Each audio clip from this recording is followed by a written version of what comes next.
Judas,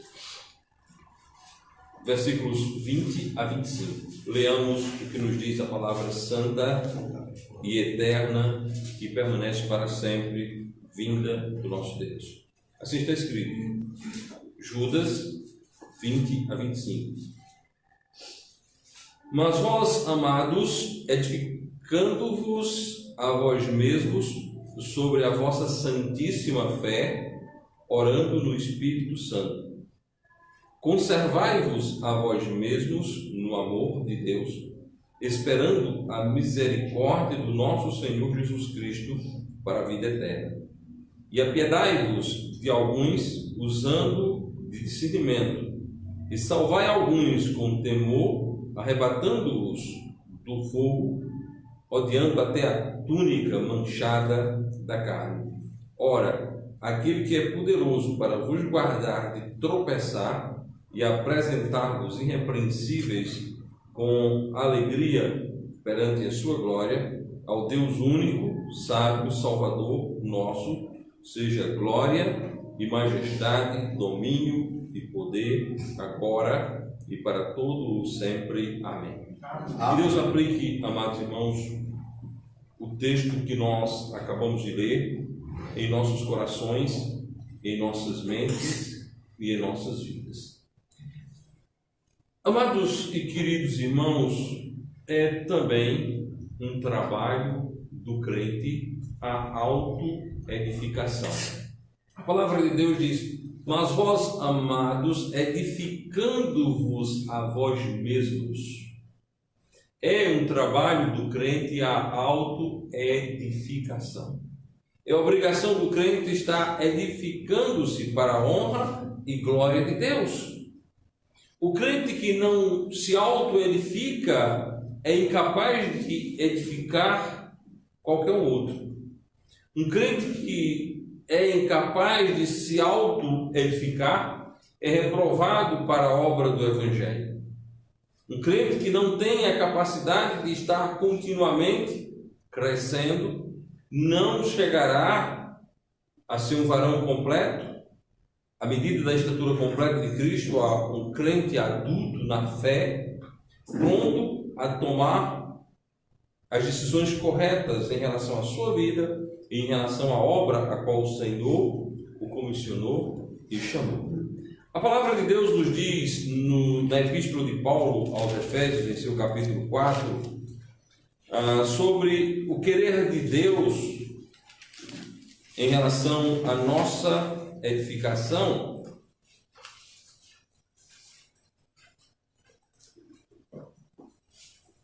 No versículo 12, assim está dito, Efésios capítulo 4, no versículo 12, querendo o aperfeiçoamento dos santos para a obra do ministério, para a edificação do corpo de Cristo. O crente que consegue auto-edificar-se, edificando-vos a vós mesmos, é um crente que cresce e está apto a ser utilizado por Deus na obra do ministério, querendo o aperfeiçoamento dos santos. Deus quer nos aperfeiçoar e Deus coloca como uma das responsabilidades nossas essa autoedificação.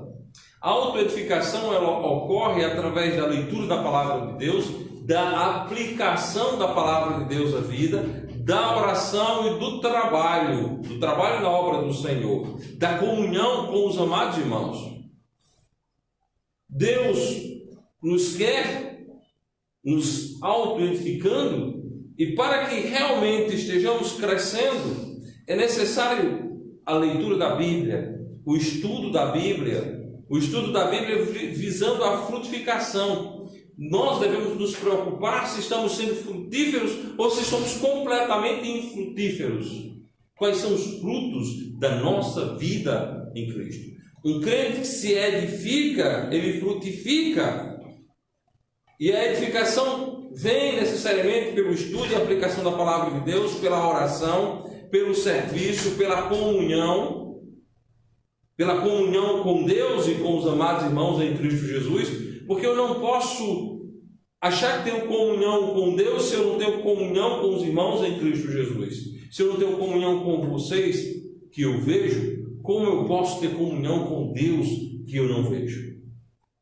Então é necessário que estejamos olhando para nós mesmos e buscando reconhecer que estamos nos edificando. A palavra de Deus é muito clara. Amados, edificando-vos a vós mesmos. Autoedificação. Você se edifica através do estudo da palavra de Deus, através da oração, através do serviço, através da comunhão com Deus e com os amados irmãos, com a sua igreja. É de suma importância que vejamos isso. Como eu posso observar? Veja, quando você começa a fazer exercícios físicos, se é para emagrecer, você começa a observar se você está perdendo peso ou não, não é? Você começa a correr, e você corre uma semana, e você começa a frequentemente frequentar a balança, para ver se você está conseguindo. Aí você, a partir desse exercício de observação, você percebe se está surtindo efeito ou não. Se você quer ganhar massa muscular, ficar com os braços fortes, você começa a levantar peso e você começa a fazer medições e observações para ver se você está realmente conquistando, conseguindo alcançar aquele objetivo. Na vida espiritual também não é diferente. Nós precisamos observar se estamos sendo edificados, se estamos crescendo ou não. Precisamos observar se a nossa comunhão com Deus ela está melhor, se o nosso serviço na obra está mais completo, se a nossa comunhão com os irmãos ela tem crescido. Quando nós estamos em comunhão com os irmãos, nós queremos conversar sobre a palavra de Deus, nós queremos conversar sobre a obra de Deus. Quando nós não estamos em comunhão com Deus, consequentemente não temos comunhão com os irmãos, e os assuntos espirituais, os assuntos da Santíssima Fé, eles são meio sem. Vai falar sobre isso. Lá vem o pastor, lá vem o irmão, lá vai falar da palavra de Deus, ele vai falar da obra de Deus, vai falar da igreja. Você não tem prazer em conversar ou escutar as coisas de Deus.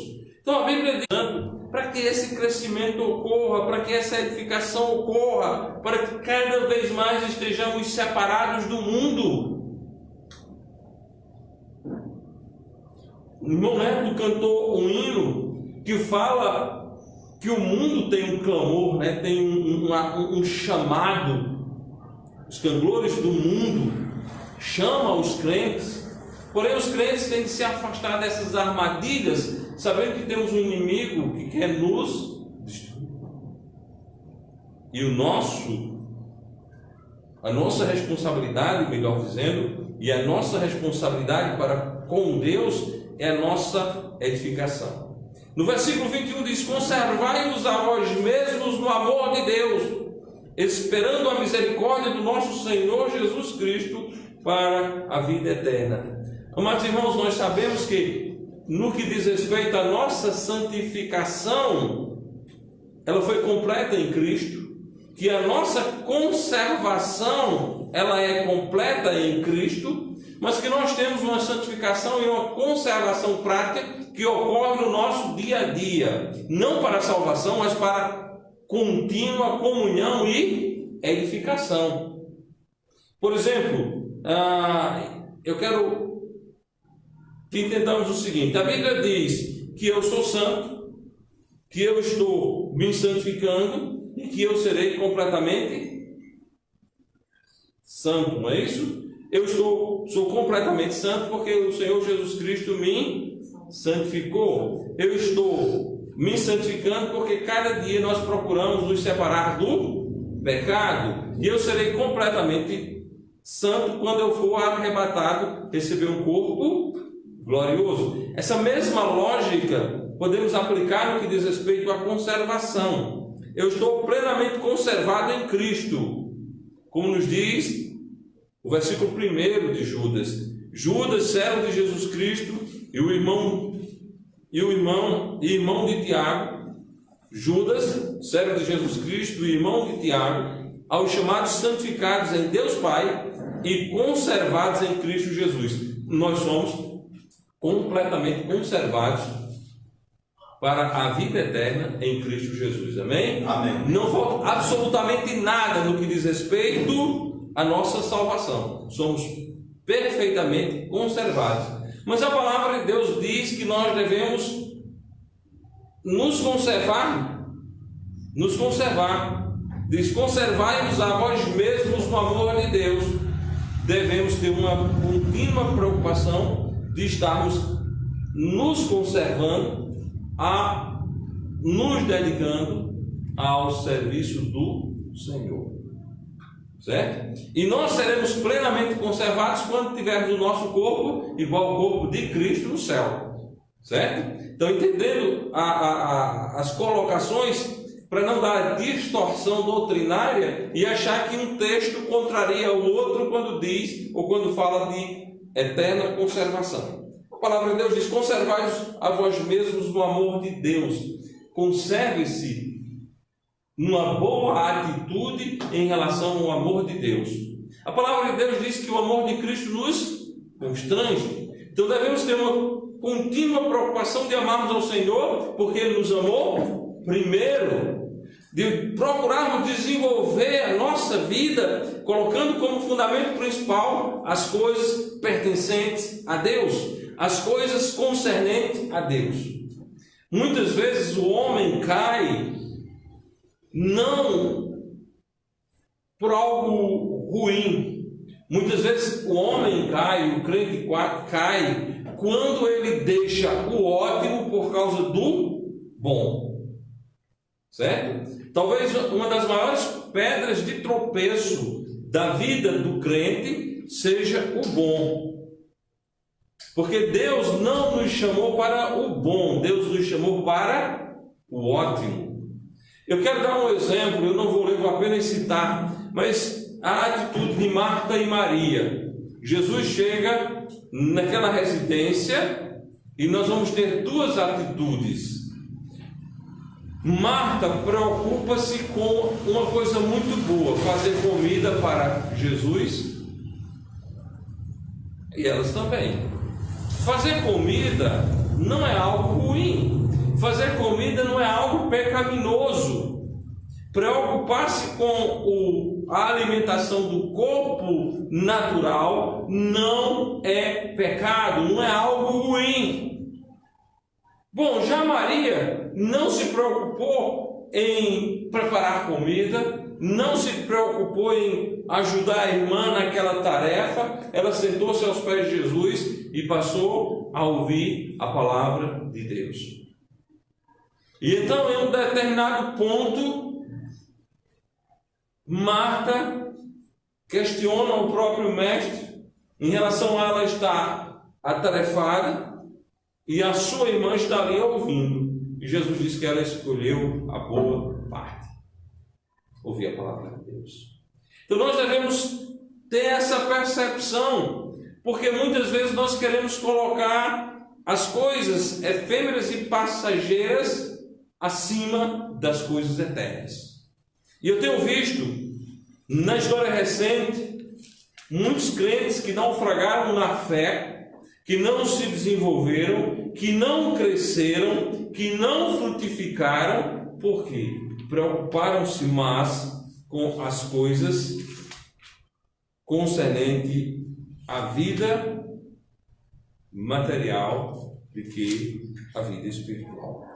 No capítulo 6 de Mateus, um texto bem conhecido dos amados e queridos irmãos,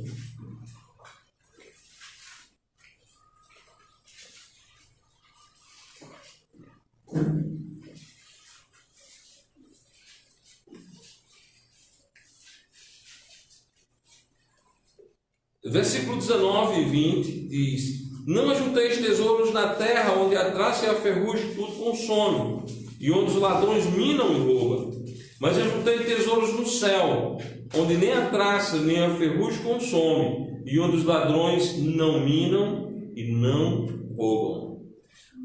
Porque onde estiver o vosso tesouro, ali estará também o vosso coração. Meus amados irmãos, quando nós supravalorizamos as coisas terrenas, o nosso coração está nas coisas terrenas. Mas pastor, eu querer conquistas materiais é pecado? Absolutamente não é pecado. Não é mal. Mas você não pode transpassar as coisas espirituais com estas questões. Essas coisas não podem estar em primeiro lugar. Essas coisas não podem ser mais importantes. Você não deve gastar mais talentos com estas coisas do que com o reino de Deus. Não ajunteis tesouro na terra, onde a traça e a ferrugem consome, e onde os ladrões minam o ouro. Mas ajunteis tesouro nos céus, onde nem a traça nem a ferrugem consome, onde os ladrões não minam e não roubam. Nós estamos falando de segurança. Nós estamos falando de um cofre bem seguro. A palavra de Deus diz claramente: mas ajuntai tesouros no céu. O céu é o lugar de você se entesourar. O céu é o lugar onde você deve ajuntar tesouros. Mas ajuntai tesouros no céu, onde nem a traça nem a ferrugem consome, onde os ladrões não minam e não roubam. O ladrão não toca. Porque, amados irmãos, o nosso coração estará onde está o nosso tesouro. Porque onde estiver o vosso tesouro, ali estará também o vosso coração.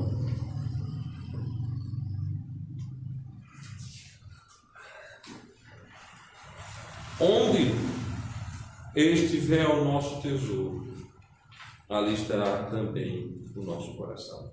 Se o nosso tesouro for amor a Deus, se o nosso tesouro for amor à obra de Deus, o nosso coração estará no alto.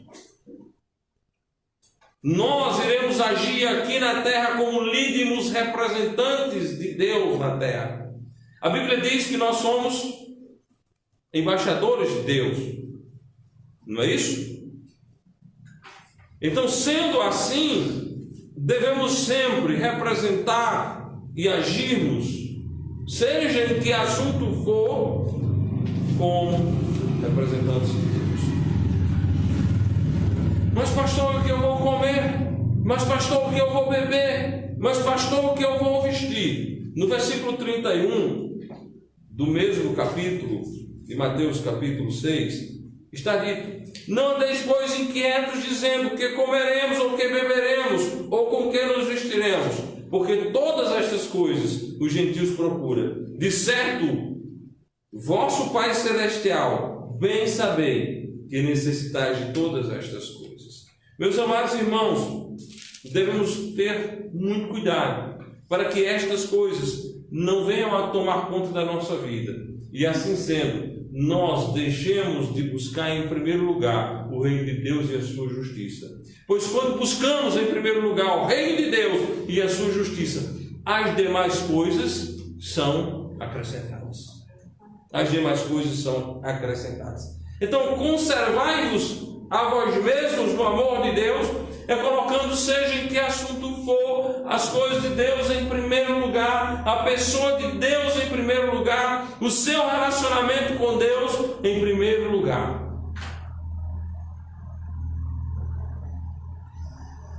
Esperando a misericórdia do nosso Senhor Jesus Cristo para a vida eterna. Esperando o nosso Senhor. A misericórdia de Cristo foi a nós manifestada na maldita cruz, onde Ele deu a sua vida por nós.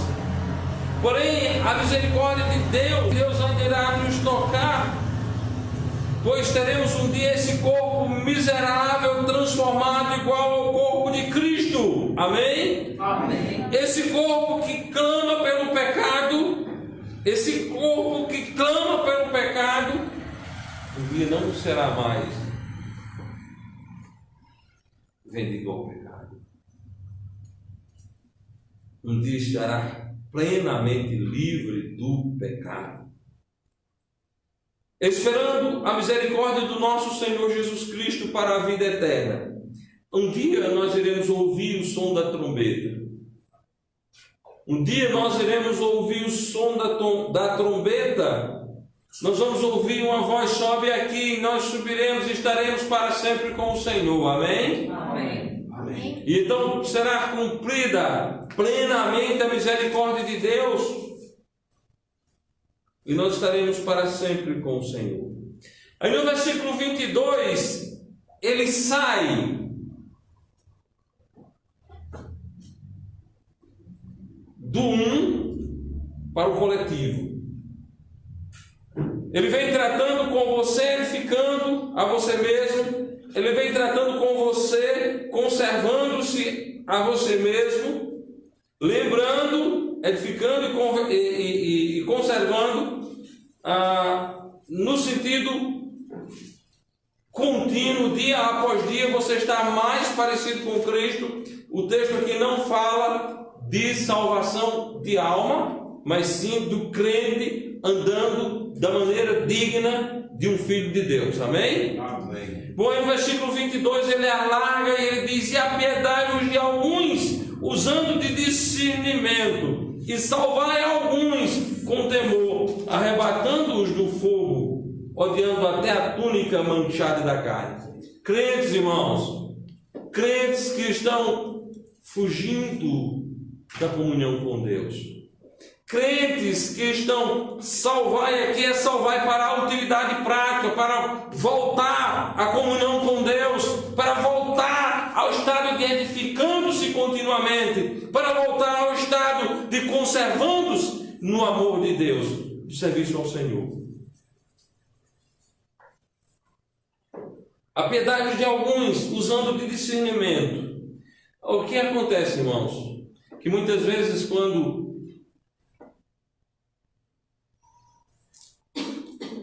o crente começa a fraquejar na fé, nós não usamos de discernimento. Quando o manco começa a manquejar, nós não usamos de discernimento. Nós não procuramos ajudá-lo. Obviamente que há algo ali que ele não quer ajuda. Você já viu algum anêmico querendo comida? Anêmico não quer comida, não é? Eu lembro que na minha infância eu tive um tempo que tive uma anemia e para mim comer era algo. Eu fiz uma cirurgia e fiquei muito fraco e comer era algo muito complicado. Eu até sentia vontade de comer, mas quando botava comida na boca, aquela me dava uma repugnância daquilo e eu não queria, mas eu precisava. Quanto mais se precisa de alimento, quando se está com anemia, menos queremos o tal. Desse mesmo jeito é o crente, quando ele está partindo da comunhão com Deus, ele não quer a presença do pastor na vida dele, ele não quer a presença dos irmãos da igreja na vida dele, ele quer o anonimato, como se Deus não fosse capaz de saber o que Natanael estava fazendo embaixo da figueira.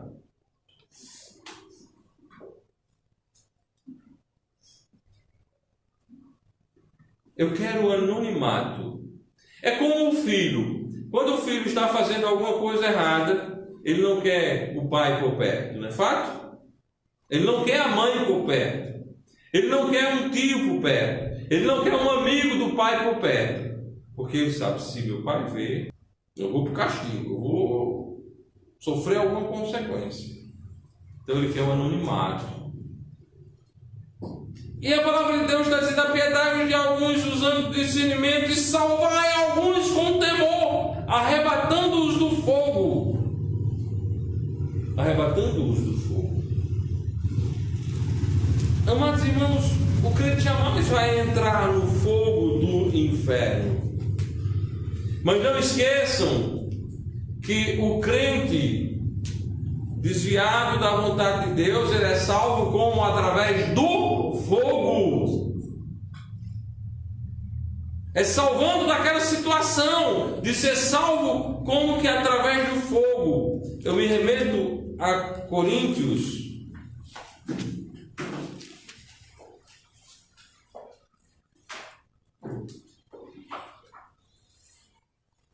1 Coríntios capítulo 3, no versículo 15. Se a obra que alguém edificou, nesta parte permanecer, esse receberá galardão. Versículo 14. Se a obra de alguém se queimar, sofrerá detrimento, mas o tal será salvo, todavia, como? Pelo fogo, arrebatando-os do fogo. O irmão em Cristo Jesus, salvo, de repente começa a trilhar um caminho que o coloca em direção ao mundo. É a obrigação nossa arrebatá-los de volta à comunhão do Senhor. Amém? Amém. É obrigação nossa. Quando eu digo nossa, é da igreja de Cristo. Não é só do pastor ou do irmão que é professor de escola dominical. É nossa, de todos nós. De chegar e dizer, olha, não vai nesse caminho, porque se tu for neste caminho, você vai continuar salvo, mas você será um salvo, como que através do fogo. Amados irmãos, isso é de muita serenidade e de muita responsabilidade. Vida espiritual, edificação em Cristo Jesus, não é brincadeira. Devemos de fato trabalharmos para a honra e glória de Deus, para que os amados irmãos estejam todos crescendo para a honra e glória do nosso Deus.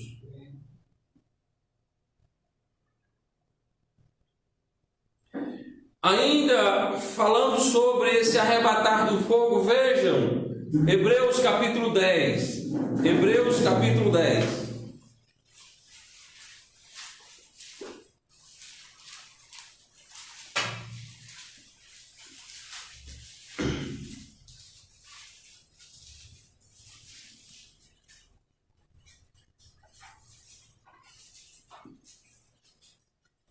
Versículo 26 e 27. Porque se pecarmos voluntariamente, depois de termos recebido o conhecimento da verdade, já não resta mais sacrifício pelos pecados, mas uma certa expectação horrível de juízo e ardor de fogo que há de devorar os adversários. O crente, quando ele sai da vontade de Deus, ele vai viver esse momento, um ardor de fogo que arde e devorar o adversário. Ele vai viver nessa expectativa, como se fosse cair dentro do lago de fogo e enxofre. Porém, ele não vai cair, porque ele é salvo. E aí, os amados irmãos são aqui exortados a salvar alguns com temor, arrebatando-os do fogo, odiando até a túnica manchada da carne. O espírito está pronto, a carne é fraca. O espírito não se suja, a carne é fraca. A carne é fraca, então odiando, preste atenção no termo, odiando até a túnica manchada da carne. Amados irmãos, devemos amar verdadeiramente o irmão que caiu, mas não devemos amar o seu pecado. É necessário que saibamos fazer a distinção e amarmos o sujeito e odiarmos o predicado. Nós não devemos sermos compassivos com o pecado de ninguém, mas devemos amar os nossos irmãos. Devemos procurar ter uma atitude de trazê-los,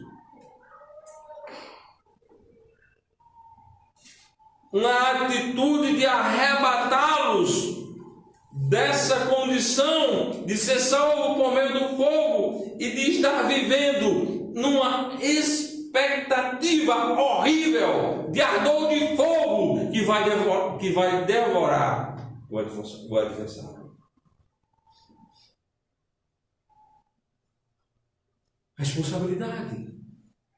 E aí, para exercer essa responsabilidade, às vezes nós necessitamos sermos transparentes, duros e exortarmos as pessoas que sabemos que são salvas a voltarem a amarem a Cristo. A voltarem ao primeiro amor, e o primeiro amor de todo e qualquer crente tem que ser Jesus Cristo. Amém? Amém. Tem que ser Jesus Cristo. Porém, amados irmãos, o versículo 24 diz: ora, aquele que é poderoso para vos guardar de tropeçar e apresentar-vos irrepreensíveis com alegria perante a sua glória. Deus é poderoso. Deus pode lhe manter firme. Deus pode lhe manter dia após dia crescendo, parecendo cada vez mais com Cristo. Mas para isso é necessário a leitura, o estudo da palavra de Deus, a aplicação da palavra de Deus à sua vida, a oração, o trabalho e a comunhão com os irmãos. É necessário que haja valorização desses 5 pontos: leitura, aplicação, oração, comunhão com Deus, comunhão com os irmãos.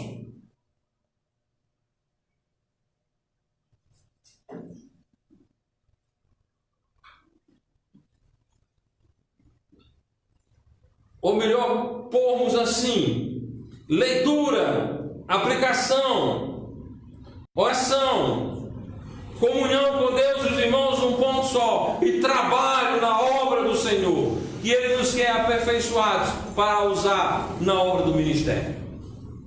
Se assim o fizermos, Ele que é poderoso não nos permitirá tropeçar, mas receberemos dele o galardão. Voltando ao versículo 14, que nós lemos em 1 Coríntios 3.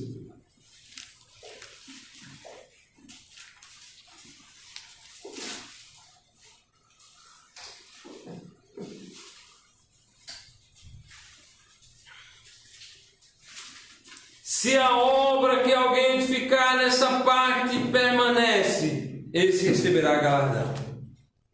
Amados irmãos, se nós não tropeçarmos, nós seremos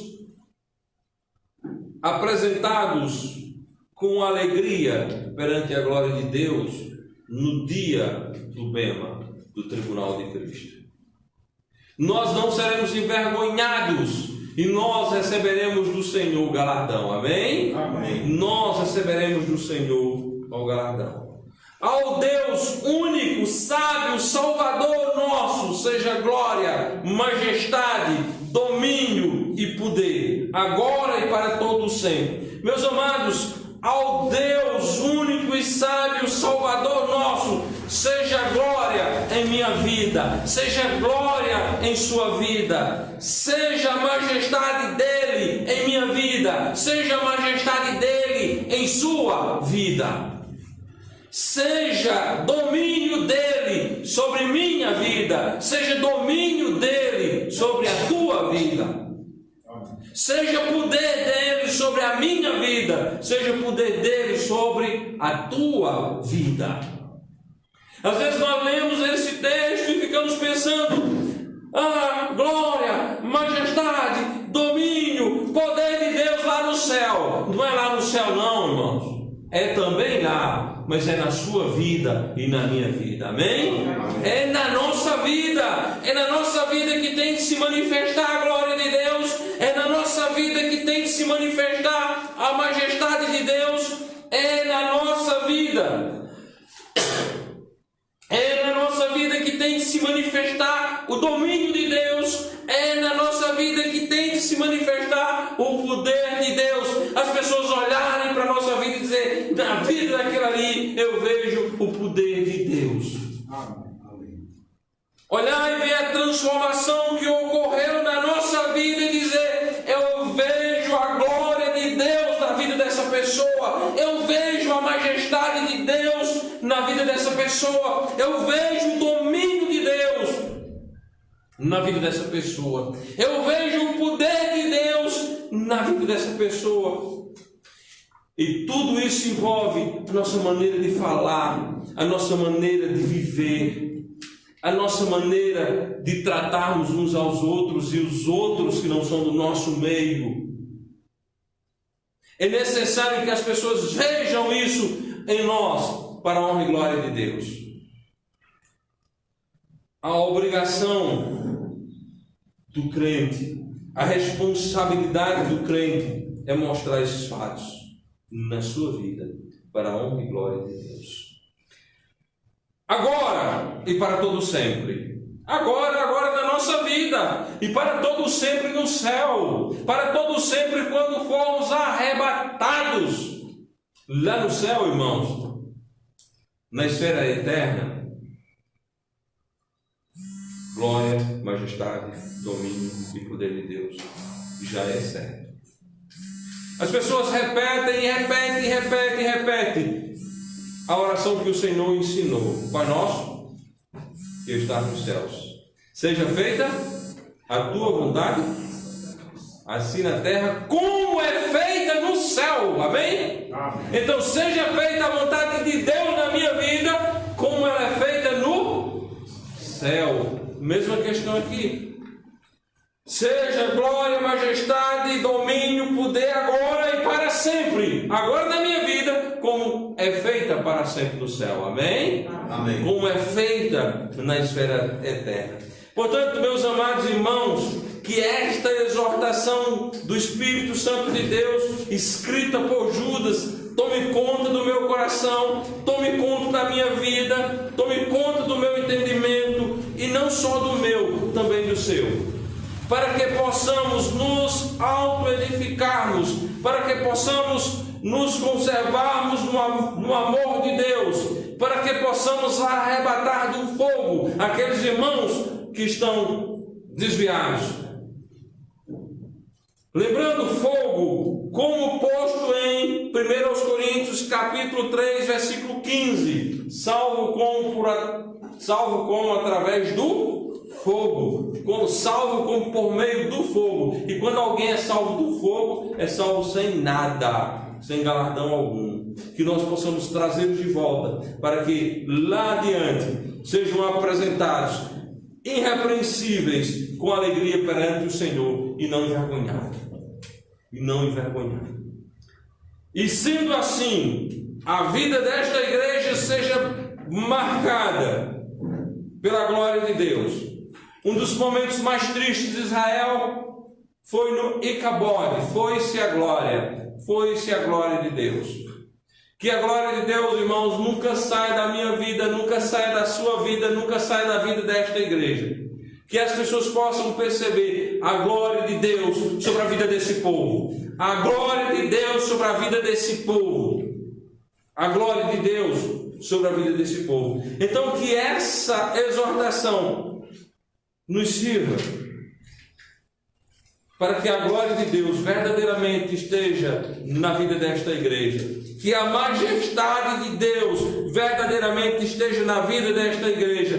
Que o domínio de Deus esteja verdadeiramente na vida desta igreja. E que o poder de Deus seja claramente demonstrado na vida desta igreja. Agora, porque para sempre é garantido no céu. Amém? Amém. Agora, porque para sempre é garantido no céu. Que Deus nos abençoe, que Deus nos guarde e que amanhã estejamos mais edificados do que estávamos ontem. Amém. E depois de amanhã estejamos mais edificados do que estamos hoje. Amém?